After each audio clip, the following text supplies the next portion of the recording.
মুমিনের একমাত্র চাওয়া মহান আল্লাহ তাআলার সন্তুষ্টি। গুনাহমুক্ত জীবনে রয়েছে মহান আল্লাহ তাআলার সন্তুষ্টি। বিভিন্ন কারণে গুনাহ হয়ে যায়, যথাযথ তওবা করার মাধ্যমে গুনাহমুক্ত হওয়া যায়। এর মাধ্যমে মহান আল্লাহ তাআলার নৈকট্য লাভ করা সম্ভব। আল্লাহ তাআলা বলেন, যে তওবা করে, ঈমান আনে এবং সৎকর্ম করে, আল্লাহ তাআলা তাদের গুনাহসমূহ নেকি দ্বারা পরিবর্তন করে দিবেন। নবীজি সাল্লাল্লাহু আলাইহি সাল্লাম আল্লাহ তাআলার কাছে ক্ষমা চাওয়ার যতগুলি পদ্ধতি বর্ণনা করেছেন, তার একটি হলো সাইয়্যিদুল ইস্তেগফার পাঠ করা। সাইয়্যিদুল ইস্তেগফার হলো তওবা করা ও ক্ষমা লাভের শ্রেষ্ঠ দোয়া।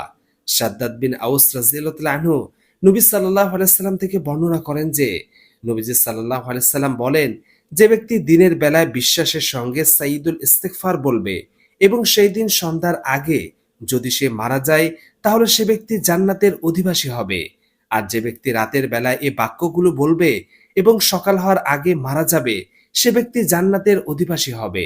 সাইয়্যিদুল ইস্তেগফার হলো, আল্লাহুম্মা আনতা রাব্বি লা ইলাহা ইল্লা আনতা খলাকতানি ওয়া আনা আবদুকা ওয়া আনা আলা আহদিকা ওয়া ওয়া'দিকা মাসতাতা'তু আউযু বিকা মিন শাররি মা সানা'তু আবু লাকা বিনি'মাতিকা আলাইয়া ওয়া আবু বিযামবি ফাগফিরলি ফাইন্নাহু লা ইয়াগফিরুয যুনুবা ইল্লা আনতা।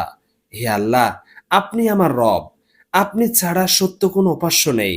আপনি আমাকে সৃষ্টি করেছেন এবং আমি আপনার বান্দা।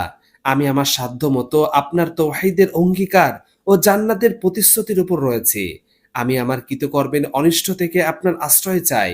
আপনি আমাকে যে নিয়ামত দিয়েছেন, আমি তা স্বীকার করছি এবং আমি আমার অপরাধও স্বীকার করছি। অতএব আপনি আমাকে মাফ করে দিন। নিশ্চয় আপনি ছাড়া পাপরাশি ক্ষমা করার কেউ নেই।